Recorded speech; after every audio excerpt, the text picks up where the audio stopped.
Hello दोस्तों, कैसे हो आप सब। उम्मीद है ठीक ही होंगे। दोस्तों, इस फिल्म का नाम है ब्लैक स्नेक मून और ये 2006 में रिलीज हुई थी। इसके IMDb पर रेटिंग है 6.9 आउट ऑफ 10। दोस्तों, फिल्म की शुरुआत में ही दिखाया जाता है एक कपल घपाघप कर रहे होते हैं। दोस्तों, यहाँ पे इसका नाम है रॉनी और उसकी गर्लफ्रेंड का नाम है रे। इसके बाद दोस्तों रॉनी अपनी ड्यूटी पे जाने के लिए पूरी तैयारी कर देता है, लेकिन अचानक से वहाँ पे उसे एक पैनिक अटैक आ जाता है। जैसे उसको अटैक आ जाता है, वहाँ पे रे उसके पास जाके उसके पीठ पे चिपक जाती है और इससे उसको आराम मिलता है। फिल्म की दूसरी सीन में हमें दिखाया जाता है एक आदमी, इसका नाम है लेजर। वहाँ पे लेज अपने फ्रेंड से कहता है कि मैंने आज तक अपने वाइफ पे एक हाथ भी नहीं उठाया, ना ही उसे मारा, ना ही उसे टॉर्चर किया, लेकिन तब भी मेरी बीवी मुझे छोड़ के चली गई और आज वो मुझसे डाइवोर्स लेना चाहती है। लेकिन क्या करे दोस्तों, उसका दोस्त भी बोलता है जाकर उससे बात कर, क्या कहती है देख, बनी तो बनी वरना अब्दुल गनी। वहाँ पे उसकी वाइफ उसे कहती है कि मुझे तुम्हारे साथ नहीं रहना है और इससे आगे तुम मुझसे बात भी मत करो। वहाँ पे लेज उसके वाइफ को मनाने की कोशिश करता है, लेकिन उसकी वाइफ उस पे ही चिल्लाती है और होटल में सबके सामने उसकी इंसल्ट करके वहाँ से निकल जाती है। यहाँ पे रोनी अपनी ड्यूटी पे जाने के लिए तैयार हो जाता है।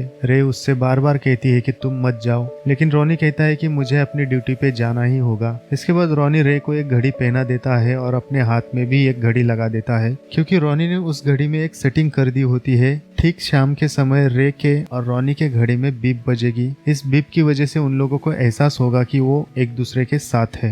रोनी अपने फ्रेंड गिल के साथ वहां से निकल जाता है, लेकिन रे उसका पीछा करते करते उसको रोकने की कोशिश करती है, लेकिन वो चला जाता है। वहां पे हमें दिखाई देता है कि रे के बॉडी में ऐसी पावर आ जाती है कि उसका तन बदन उछलता हुआ दिखाई देता है। दोस्तों, रे के बॉडी में ये कौन सी पावर है ये हमें आगे दिखाई देगा। इसके बाद हमें दिखाई देता है कि एक काले से सांड के साथ वहाँ पे ये लोग गपागप कर रहे होते हैं और जब भी उसके तन बदन में पावर आ जाती है तब उसकी हवस बुझाने के लिए वो ना किसी काले को देखती है ना गोरे को, सीधा घपाघप किसी के भी साथ हो जाती है। इसके बाद वो काला गैंगस्टर रे को वहाँ पे छोड़ देता है। इसके बाद रे वहाँ पे किसी मार्केट में जा रही होती है, लेकिन वहाँ पे उसकी माँ दिखाई देती है। वहाँ पे उसकी माँ उसे ताने मारते हुए नजर आती है। वो उसे कहती है कि तुम्हें कफ ड्रॉप चाहिए या कॉन्डोम चाहिए, क्योंकि वो कहती है कि तुम्हारी जैसी गंदी लड़की मैंने अपने पूरे जिंदगी में नहीं देखी। रे उसके माँ को कहती है कि मेरी हालत ये तुम्हारे वजह से हुई है और रे वहाँ से निकल जाती है। आगे हम देखते हैं कि एक लड़का लेजर के साथ काम कर रहा होता है और लेजर उसे काम के बदले कुछ टिप दे देता है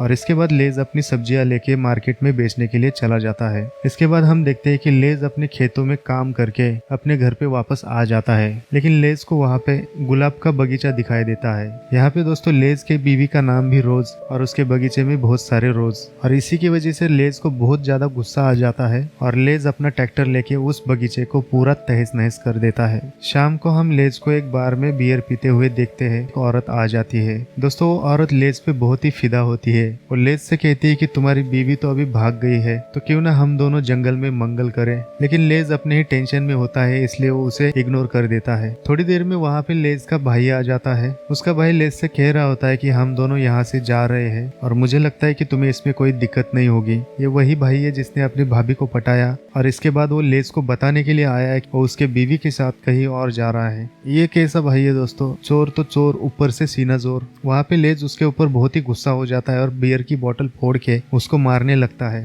वो कहता है कि तुम दोनों इससे आगे मुझे अपनी शक्ल मत दिखाना, और फिर वो वहाँ से निकल जाता है।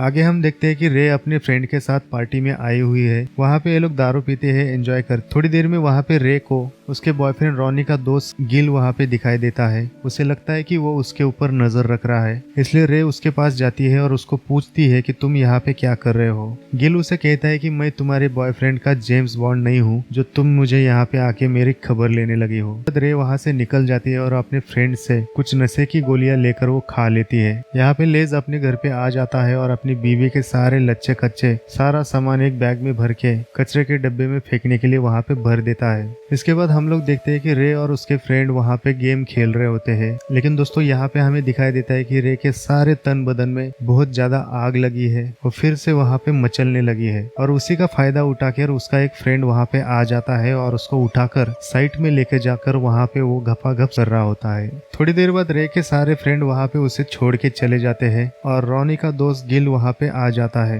और रे को उठा के अपने गाड़ी में डाल देता है और वहाँ से उसे लेकर जाता है। आगे जाके गिल अपनी गाड़ी रोक देता है और गिल वहाँ पे सोचता है कि आते जाते रे की कोई भी भी मारता जा रहा है तो क्यों ना वो भी ट्राई करे। लेकिन रे उसके औजार को देखकर कहती है कि तुम्हारा तो रॉनी के मुकाबले आधा है। वहाँ पे गिल को बहुत ही गुस्सा आता है और रे को इतना मारता है कि वो मार मार के उसे बेहोश कर देता है। गिल को वहाँ पे लगता है कि ये शायद मर गई है, इसलिए वो उसे गाड़ी के बाहर फेंक देता है और वहाँ से निकल जाता है। अगले दिन हम लेज को देखते हैं कि सारा कचरा जमा किया हुआ वो कचरे के डब्बे में डालने के लिए जाता है और जब वो वहाँ से निकल रहा होता है उसे वहाँ पे दिखाई देता है कि रास्ते पे एक लड़की गिरी हुई है। तो लेज उसको उठा के अपने घर पर लेकर आता है। वहाँ पे लेज उससे पूछ रहा होता है कि तुम कौन हो, कहाँ से आई हो और तुम्हारा नाम क्या है। लेकिन रे हमेशा उस काले गेंडे का नाम लेती रहती है, वही काला गैंगस्टर जो रे के साथ घपाघप कर रहा होता है। रे बार बार उस थेरॉन का नाम ले रही होती है, लेकिन वहाँ पे लेज जल्दी से मेडिकल शॉप में चला जाता है। दोस्तों उस शॉप में एक औरत है जो मन ही मन लेज को बहुत ही चाहती थी और उससे पूछती है कि तुम्हें क्या चाहिए।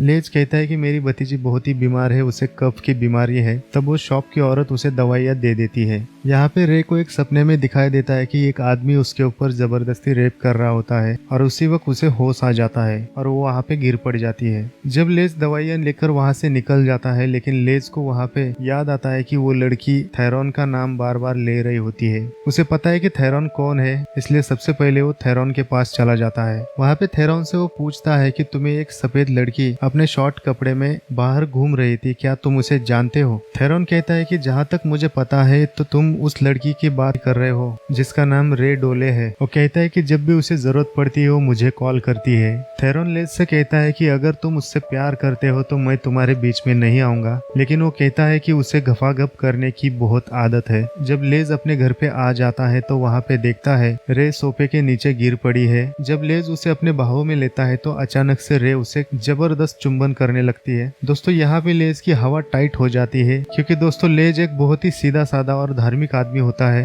वो जल्दी से अपनी होली बुक लेता है और घर के बाहर भाग जाता है और वो वहाँ पे अपने धार्मिक मंत्र पढ़ने लगता है। वो सोचता है कि ये कौन सी चुड़ैल हवस भरी मेरे गले में पड़ी। जब लेज धार्मिक किताब वहाँ पे पढ़ रहा होता है तब उसके मन में एक आइडिया आ जाती है। लेज जल्दी से अपने घर में जाता है और फ्रीज में से जितनी भी पड़ी बर्फ है उठाकर अपने बाथ टब में डाल देता है और वहाँ पे पानी भर देता है और वो उठाकर उस लड़की को उस बाथ टब में डाल देता है। उसे पता चलता है कि उसके शरीर में इतनी आग लगी हुई है, इसके आग को बुझाने का एक ही तरीका है और इसलिए लेज उस बाथ टब में उसे डाल देता है। दोस्तों आधी रात को रे की नींद खुल जाती है और वो चुपके से घर के बाहर चली जाती है। उसे रॉनी की याद आती है और वो वहाँ पे रॉनी के नाम से बहुत ज्यादा चिल्ला रही होती है। थोड़ी देर में लेज वहाँ पे आ जाता है और उसको उठाकर फिर से घर के अंदर लेके जाता है। वहाँ पे रे बहुत ज्यादा रो रही होती है क्योंकि उसके बॉडी में फिर से जवानी की आग उछल रही होती है। वो कहती है कि जब तक मेरे साथ कोई गफागप नहीं करेगा तब तक मेरे बॉडी की आग शांत नहीं होगी। लेकिन दोस्तों यहाँ पे लेज एक बहुत ही अच्छा इंसान होता है, इसलिए वो उसके मौके का फायदा नहीं उठाता। वो उससे कहता है कि ये करना गलत है, ये पाप है और थोड़ी देर में वहाँ पे रे सो जाती है। दोस्तों लेज वहाँ पे सोच लेता है कि मैं इस लड़की को सुधार के ही रहूंगा और उसके लिए जो भी करना पड़े वो करेगा। थोड़ी देर में लेज अपने स्टोर रूम से बहुत बड़ी लोहे की चेन लेकर वहाँ पे आ जाता है और चुपके से उसके कमर में लिपट के उसको एक लॉक लगा देता है। अगली सुबह रे नींद से जग जाती है और वो लेज से पूछती है कि मैं कितने दिन से यहाँ पे पड़ी हूँ। लेज कहता है कि तुम 2 दिन से यहाँ पे पड़ी हो और तुम्हें कफ था, इसलिए मैंने तुम्हें दवाई देकर यहाँ पे सुलाया था। वो कहता है कि तुम मुझे जख्मी हालत में मिली थी, लेकिन रे वहाँ पे कहती है कि मेरे पास तुम्हें देने के लिए कुछ भी नहीं है और वो कहती है कि मुझे अब यहाँ से निकलना चाहिए। जैसे ही रे वहाँ से उठकर बाहर जाने लगती है तब उसे पता चलता है कि उसके कमर में एक बहुत बड़ी चेन बांधकर उसको ताला लगा दिया है। रे उससे कहती है कि तुम कौन हो और मुझे बांध के क्यों रखा है, तुम मेरे साथ क्या करना चाहते हो। वो कहती है कि मुझे इन जंजीर से छोड़ दो, मुझे यहाँ से जाना है। लेज कहता है कि तुम बीमार हो, तुम्हें ठीक होने के लिए कुछ दिन और जाएंगे, इसलिए तुम्हें यहीं पे रहना होगा। लेकिन रे उसे उलझाने की कोशिश करती है और उसे कहती है कि तुम्हें मेरे साथ जो भी करना है फटाफट कर लो और मुझे जल्दी से यहाँ से छुटकारा दिला दो। लेज उसके ऊपर चिल्लाते हुए उससे कहता है कि मेरे घर में ऐसी बातें मत करना। लेकिन अचानक से रे उसे धक्का मार के घर के बाहर भाग रही होती है, लेकिन जबकि उसे चेन से बांध के रखा है इसलिए वो भाग नहीं पाती, वो वहीं पे गिर जाती है। यहाँ पे दोस्तों आपको पता ही है कि रस्सी खींच कैसे खेला जाता है, लेकिन ये दोनों तो चेन खींच रहे होते हैं। लेज उसकी चेन पकड़ के अंदर खींच रहा होता है और रे उसकी चेन पकड़ के बाहर खींच रही होती है। आखिरकार रे थक जाती है और वो वहाँ पे मान जाती है। थोड़ी देर में वहाँ पे रे को बहुत ज्यादा भूख लगती है, इसलिए लेज उसके लिए कुछ खाने के लिए दे देता है। आगे हम देखते हैं कि लेज को टॉयलेट जाना है इसलिए वो उसे बाहर लेकर जाती है, लेकिन वहाँ पे रे उसे उलझाने लगती है। लेकिन दोस्तों लेज भी यहाँ पे कुछ कम नहीं है, वो भी एक सख्त लौंडा है। लेज लेज रे के बहकाव में नहीं आता। शाम को लेज रे के जख्मों पर मरहम लगाते हुए नजर आता है। वहाँ पर भी रे उसे उलझाने की कोशिश करती है, लेकिन वो अपने ही धुन में बड़बड़ बड़बड़ करता जाता है। वहाँ पे रे को बहुत ही गुस्सा आता है। वो कहती है कि तुम बूढ़े लोग इतना बड़बड़ क्यों करते हो, और उसके बाद उसे किक मार के वहाँ पे गिरा देती है। इसके बाद ये दोनों भी सोने जाते हैं। लेकिन दोस्तों यहाँ पे हम सबको पता चला है कि रे के तन बदन में फिर से तहलका मचने लगता है। वो अपने आग को बुझाने के लिए पूरे चेन को अपने बॉडी पे लपट लेती है और वहाँ पे जबरदस्ती सो जाती है। अगली सुबह लेज अपनी गाड़ी लेकर सब्जियां बेचने के लिए मार्केट में चला जाता है। उसके बाद वो कपड़े के शॉप में चला जाता है, कुछ 2-3 ड्रेस खरीद लेता है। इसके बाद लेज फिर से उस शॉप में चला जाता है जहाँ पर उसके आइटम है जो उसके ऊपर बहुत ही फिदा है। दोस्तों वो उसका शुक्रिया करने आता है। वो कहता है कि तुमने कल रात जो दवाई दी उस दवाई की वजह से मेरी भतीजी ठीक हो गई है, और इसके लिए वो बहुत सारी सब्जियां और एक बॉडी लोशन उसको खरीद के दे देता है। वहाँ पे लेज की आइटम बहुत ही खुश हो जाती है और वो और भी उसके ऊपर फिदा हो जाती है। इधर हम लेज के घर पे देखते हैं, लेज के साथ जो लड़का काम करता है वो फिर से वहाँ पे आ जाता है। वहाँ पे वो लेज को आवाज देते हुए कहता है कि मैं बटर बीन लेने के लिए आया हूँ। वहाँ पर उस लड़के की आवाज सुनकर रे बहुत ही खुश हो जाती है और फिर से उसके तन बदन में ज्वाला भड़कने लगती है। इस लड़के को पता नहीं कि अंदर कौन है क्या है, और वो लड़का जैसे ही दरवाजा खोलता है तब वहाँ पे रे भूखी शेरनी की तरह उसके ऊपर झपक जाती है और उसके साथ दबा दबा कर रही होती है। थोड़ी देर में मार्केट से लेज घर पे आ जाता है। वहाँ पे वो देखता है कि यहाँ पे तो जंगल में मंगल हो रहा है, और लेज उस लड़के को लात मार के बाहर फेंक देता है। दोस्तों उसी वक्त लेज का दोस्त वहाँ पे आ जाता है। तब लेज और भी भड़क जाता है। वो जल्दी से जाता है अपने गाड़ी में और वहाँ से बंदूक निकालता है और वो अपने दोस्त पे तान देता है। वो कहता है कि जल्दी से यहाँ से निकल, वरना मैं तेरे बॉडी में गोली मार मार के इतने छेद कर दूंगा कि तू सोचेगा कि सांस कहाँ से ले और पादे कहाँ से। वहाँ पे उसका दोस्त कहता है कि साले तू मुझे गोली मारेगा। वो कहता है कि सबसे पहले मुझे तू ये बता कि मुझे यहाँ से भगाना क्यों चाहता है। लेज कहता है कि मेरे घर में एक मुसीबत आ पड़ी है और उसे संभालते संभालते मेरी फटी पड़ी है। जल्दी से उसका दोस्त उसके घर में जाता है और देखता है कि उसके घर में एक नंगी पुंगी लड़की पड़ी हुई है और उसे चेन से बांध के रखा हुआ है। वो जल्दी से लेज के पास आता है। वो कहता है कि माना कि तुम्हारी बीवी तुम्हें छोड़ के चली गई है, इसका मतलब ये नहीं कि तुम किसी को भी लाकर जंगल में मंगल करो। लेज उसके दोस्त को समझाने की कोशिश करता है। वो कहता है कि इस लड़की को बहुत बड़ी बीमारी है, वो लड़की सेक्स एडिक्ट है, और वो कहता है कि मैं इसे सुधारना चाहता हूँ। वहाँ पे उसका दोस्त कहता है ठीक है चल हम दोनों उसको सुधारेंगे। वहाँ पे लेज उसके दोस्त को कहता है कि तुम्हें उसके साथ जाकर बात करनी होगी। लेज यहाँ पे स्टोर रूम में आता है, उस लड़के से बात करता है। वहाँ पे उसे समझ में आता है कि इस लड़के की इसमें कोई गलती नहीं, ये लड़की है जो हवस की पुजारी है, और उसके लिए उस लड़के को माफ करता है। वहाँ पे वो उससे टांग खींचने लगता है। वो उससे पूछता है, वो कहता है कि तुमने पहली बार किसी के साथ संभोग किया है। वो लड़का मुस्कुराते हुए वहाँ पे कहता है कि हाँ। आगे हम देखते हैं कि रॉनी ड्यूटी से वापस आ चुका है, और जैसे वो अपने घर पे जा रहा होता है वहाँ पे रास्ते में उसे उसकी दोस्त की गाड़ी नजर आती है। उसके बाद वो अपने दोस्त के पास चला जाता है और वहाँ पे उसका दोस्त डैनी उससे कहता है कि तुम इतने जल्दी वापस कैसे आए। वहाँ पे रॉनी उसे बताता है कि जब मेरे शूटिंग की प्रैक्टिस थी और मैंने अपने आप को संभालने की कोशिश की, लेकिन मैं अपने आप को संभाल नहीं पाया। वहाँ पे सबको पता चला कि मुझे पैनिक अटैक आता है, इसलिए उन्होंने मुझे जॉब से निकाल दिया। इसके बाद रॉनी और उसका दोस्त गिल वहाँ से निकलकर उसके घर पे चले जाते हैं। यहाँ पे हम देखते हैं कि लेज कुछ खाने के लिए बना रहा होता है। रे उसे बता रही होती है कि मुझे खाना बनाना नहीं आता, लेकिन मैं आपकी मदद कर सकती हूँ। बाहर ये लड़का फादर से बात कर रहा होता है। वो उससे कहता है अच्छा हुआ उस लड़की को चेन से बांध के रखा है, वरना वो हम सबको खा जाती। वो कहता है कि मैं इसके साथ खाना नहीं खाना चाहता,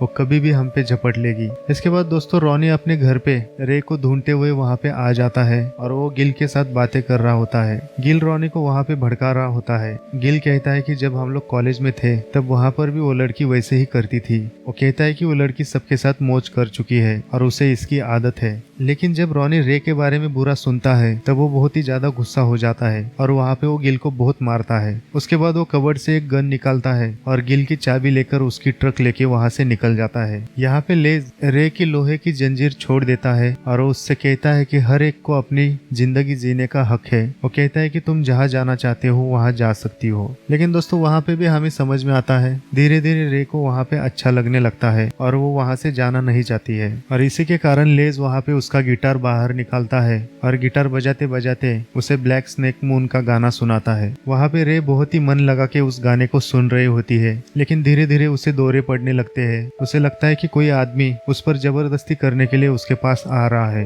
वहाँ पे रे जल्दी से जाकर लेज के पैरों को पकड़ के वहाँ पे बैठ जाती है और वो वहीं पे सो जाती है। अगली सुबह लेज अपनी गाड़ी लेकर सब्जियां बेचने के लिए मार्केट में चला जाता है। लेज कहता है, जब तक मेरी सब्जियां बिक नहीं जाती तब तक तुम जहाँ चाहे वहाँ घूम सकती हो। उसके बाद रे सामने वाले शॉपिंग मॉल में चली जाती है। वहाँ पर वो अपने माँ को देखती है। वो धीरे धीरे उसके पास चली जाती है और उससे बात करने लगती है। जबकि रे को लेज के साथ रहकर उसे धीरे धीरे फैमिली जैसा महसूस होता है। इसी तरह रे अपने माँ से कहती है कि मैं तुम्हारे साथ रहना चाहती हूँ, हम दोनों साथ में रहेंगे। पीछे जो कुछ भी हुआ इस सब को भूलकर हम अब नई जिंदगी शुरू कर सकते हैं। लेकिन उसकी माँ उसके ऊपर बहुत ही चिल्लाती है। वो उससे कहती है कि मैं तुम्हारे जैसी लड़की के साथ नहीं रहना चाहती, ना ही तुम्हें मैं अपने साथ रहने दूंगी। वो उसके साथ झगड़ा करती है। इन दोनों में अनबन हो जाती है। लेकिन थोड़ी देर में रे को बहुत ज्यादा गुस्सा आता है। वहाँ पे रे उसके माँ को बोलती है कि मेरी जो हालत हुई है ये तुम्हारी वजह से हुए है। वो कहती है कि जब मैं छोटी थी तब तुम्हारे हस्बैंड ने, मेरे स्टेप फादर ने तुम्हारे सामने मेरे साथ रेप किया, मेरे साथ जबरदस्ती की,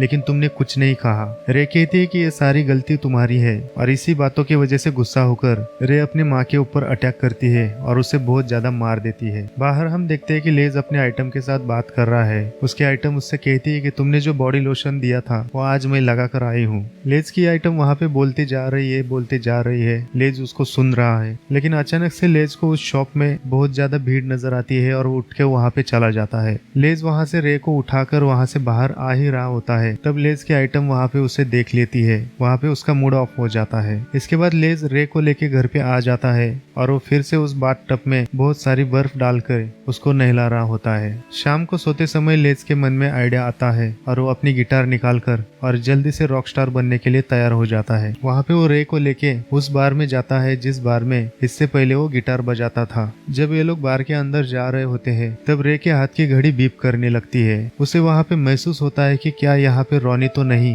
लेकिन वहाँ पर वो उसे इग्नोर करती है और वो दोनों बार के अंदर चले जाते हैं। वहाँ पे लेज अपने दोस्तों के साथ बैंड में शामिल हो जाता है और वहाँ पर वो बहुत ही जबरदस्त गाना गाने लगता है और उसके आने के बाद सब लोग एंजॉय करने लगते हैं। लेकिन वहाँ पे डांस करते करते रे के तन बदन में फिर से आग लग जाती है। लेकिन वो डांस करने के इतने धुन में होती है, रे वहाँ पर अपने बॉडी में लगी हुई आग को वहाँ पे इग्नोर करने लगती है। यहाँ पे रोनी चुपके से उन लोगों को देख रहा होता है रे वहाँ पे क्या कर रही है और किसके साथ है, और वो चुपके से उनका पीछा कर रहा होता है। अगली सुबह उठने के बाद लेज रे को गिटार बजाना सिखा रहा होता है। लेकिन थोड़ी देर में रोनी अपनी गन लेकर वहाँ पे आ जाता है। वहाँ पे रोनी लेज के सर पे जोर से मार देता है और वो वहाँ पे गिरा देता है। वहाँ पे रोनी रे से कहता है कि मैं तुम्हारे प्यार में मरा जा रहा हूँ और यहाँ पे तुम इस बूढ़े के साथ गुटरगू कर रहे हो। लेज उसे समझाने की कोशिश करता है। वो उसे रे के बारे में सारी बातें बताने की कोशिश करता है। वो उसे बताता है कि वो कैसे जख्मी हालत में रास्ते पे पड़ी थी और उसने लाकर उसकी मलहम पट्टी की और उसे ठीक किया। लेज रोनी को रे के बारे में वो सच्चाई भी बताता है जो रोनी को पता नहीं है। ये सारी बातें सुनकर रोनी शांत हो जाता है।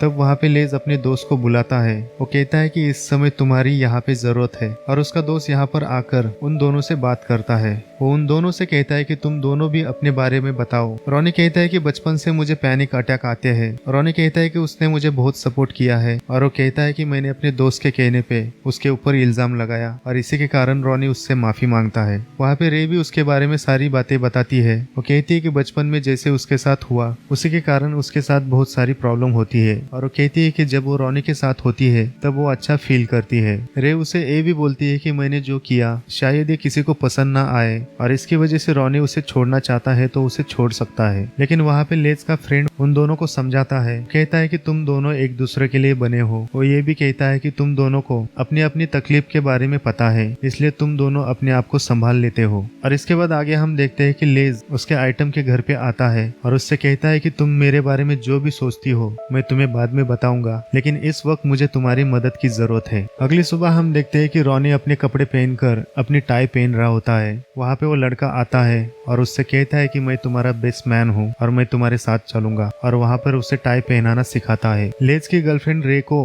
अच्छे से कपड़े पहनाकर वहाँ से लेकर आती है। यहाँ पे सब लोग रे और रोनी की शादी करवा देते हैं और इसके बाद रे और रोनी हनीमून के लिए वहाँ से निकल जाते हैं। यहाँ पे हम लोग देखते हैं लेज और उसकी गर्लफ्रेंड ये दोनों भी अपने प्यार में पड़ जाते हैं। आगे हम देखते हैं रे और रोनी अपने गाड़ी से से हनीमून के लिए निकल रहे होते हैं, लेकिन अचानक से रास्ते में रॉनी को पैनिक अटैक आ जाता है और वो गाड़ी साइड में खड़ी कर देता है। दोस्तों वहाँ पर रे के बॉडी में भी हलचल मचने लगती है, लेकिन वहाँ पर रे अपने आप को संभालने की कोशिश करती है। वो अपने अंदर जली हुई आग को वहीं पे शांत कर देती है और रॉनी को संभालती है और उसे भी सहारा देती है। दोस्तों यहाँ पे फिल्म खत्म हो जाती है। दोस्तों इस वीडियो को लाइक करना और शेयर करना और इसके साथ सब्सक्राइब करके बेल बटन को भी दबाना, ताकि हमारे आने वाले हर एक वीडियो का नोटिफिकेशन सबसे पहले आपको मिले। तो मिलते हैं नेक्स्ट फिल्म की कहानी में, तब तक के लिए अपना ख्याल रखना।